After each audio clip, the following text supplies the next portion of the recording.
সুৰাৰ বিপণীৰ ক্ষেত্ৰত কালিও মই আপোনালোকক কৈছো যে এই নিৰ্দেশটো সুৰাৰ ক্ষেত্ৰত প্ৰযোজ্য নহয়, ঠিক আছে। কিন্তু গুৱাহাটীত ৰেষ্ট্ৰ বাৰখিনি এটা ডিমাণ্ড কৰি আছে যে আমাৰ 12টা বজাত দোকানখন আমি বন্ধ কৰিব লাগে, কিন্তু 12:30 বাজিলে আহি আমাৰ ওপৰত অত্যাচাৰ পুলিচ বা এক্সাইজে অত্যাচাৰ আৰম্ভ কৰে। গতিকে আমাক 2টা বজালৈকে চলাব দিয়ক। কালিও মই কৈছো যে এইটো ক্ষেত্ৰত আমি সিদ্ধান্ত লোৱা নাই, আমি বিবেচনা কৰিম। কিন্তু ইয়াৰ আৰু তাৰ 2টা ইস্যু বেলেগ বেলেগ। 24 ঘণ্টা দোকান খোলাৰ লগত সুৰাটো আপোনালোকে লিংক কৰি দিলে যোৱাকালি, সেইটোতো ময়ো বুজি নাপালো।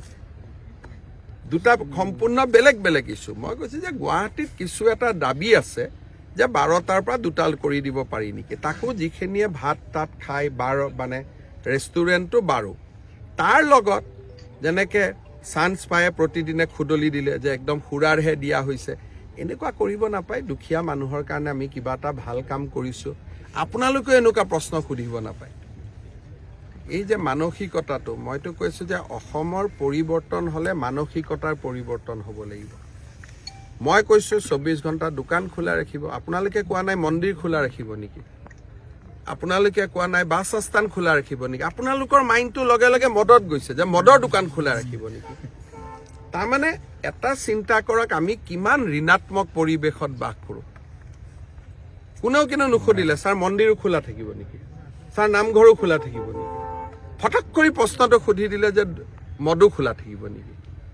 তাৰমানে আমি অসমীয়া মানুহে যদি মানসিকতাৰ পৰিৱৰ্তন নকৰোঁ, আমাৰ অসমখনক আমি কেনেকৈ ডেভেলপ কৰিম।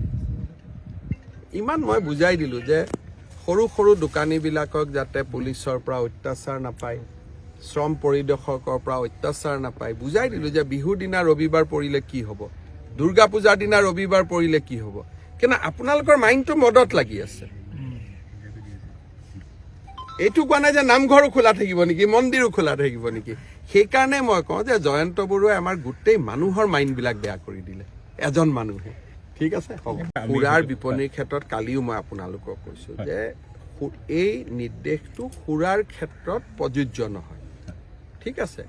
কিন্তু গুৱাহাটীত ৰেষ্ট্ৰ বাৰখিনি এটা ডিমাণ্ড কৰি আছে যে আমাৰ 12টা বজাত দোকানখন আমি বন্ধ কৰিব লাগে, কিন্তু 12:30 বাজিলে আহি আমাৰ ওপৰত অত্যাচাৰ পুলিচ বা এক্সাইজে অত্যাচাৰ আৰম্ভ কৰে। গতিকে আমাক 2টা বজালৈকে চলাব দিয়ক। কালিও মই কৈছো যে এইটো ক্ষেত্ৰত আমি সিদ্ধান্ত লোৱা নাই, আমি বিবেচনা কৰিম। কিন্তু ইয়াৰ আৰু তাৰ 2টা ইস্যু বেলেগ বেলেগ। 24 ঘণ্টা দোকান খোলাৰ লগত সুৰাটো আপোনালোকে লিংক কৰি দিলে যোৱাকালি, সেইটোতো ময়ো বুজি নাপালো। 2টা সম্পূৰ্ণ বেলেগ বেলেগ ইস্যু। মই কৈছো যে গুৱাহাটীত কিছু এটা দাবী আছে যে 12টাৰ পৰা 2টা কৰি দিব পাৰি নেকি, তাকো যিখিনিয়ে ভাত তাত খাই মানে ৰেষ্টুৰেণ্টটো 12, তাৰ লগত যেনেকে চান্স পায়ে প্ৰতিদিনে খুদলি দিলে যে একদম সুৰাৰহে দিয়া হৈছে, এনেকুৱা কৰিব নাপায়। দুখীয়া মানুহৰ কাৰণে আমি কিবা এটা ভাল কাম কৰিছো, আপোনালোকে এনেকুৱা প্ৰশ্ন সুধিব নাপায়। এই যে মানসিকতাটো, মইতো কৈছো যে অসমৰ পৰিৱৰ্তন হলে মানসিকতাৰ পৰিৱৰ্তন হ'ব লাগিব। মই কৈছো 24 ঘণ্টা দোকান খোলা ৰাখিব, আপোনালোকে কোৱা নাই মন্দিৰ খোলা ৰাখিব নেকি, আপোনালোকে কোৱা নাই বাছ আস্থান খোলা ৰাখিব নেকি। আপোনালোকৰ মাইণ্ডটো লগে লগে মদত গৈছে যে মদৰ দোকান খোলা ৰাখিব নেকি। তাৰমানে এটা চিন্তা কৰক, আমি কিমান ঋণাত্মক পৰিৱেশত বাস কৰোঁ। কোনেও কিন্তু নুসুধিলে ছাৰ মন্দিৰো খোলা থাকিব নেকি, ছাৰ নামঘৰো খোলা থাকিব নেকি। ফটক কৰি প্ৰশ্নটো সুধি দিলে যে মদো খোলা থাকিব নেকি। তাৰমানে আমি অসমীয়া মানুহে যদি মানসিকতাৰ পৰিৱৰ্তন নকৰোঁ, আমাৰ অসমখনক আমি কেনেকৈ ডেভেলপ কৰিম। ইমান মই বুজাই দিলোঁ যে সৰু সৰু দোকানীবিলাকক যাতে পুলিচৰ পৰা অত্যাচাৰ নাপায়, শ্ৰম পৰিদৰ্শকৰ পৰা অত্যাচাৰ নাপায়, বুজাই দিলোঁ যে বিহুৰ দিনা ৰবিবাৰ পৰিলে কি হ'ব, দুৰ্গা পূজাৰ দিনা ৰবিবাৰ পৰিলে কি হ'ব। কিন্তু আপোনালোকৰ মাইণ্ডটো মদত লাগি আছে। এইটো কোৱা নাই যে নামঘৰো খোলা থাকিব নেকি, মন্দিৰো খোলা থাকিব নেকি। সেইকাৰণে মই কওঁ যে জয়ন্ত বৰুৱাই আমাৰ গোটেই মানুহৰ মাইণ্ডবিলাক বেয়া কৰি দিলে, এজন মানুহে। ঠিক আছে, হ'ব।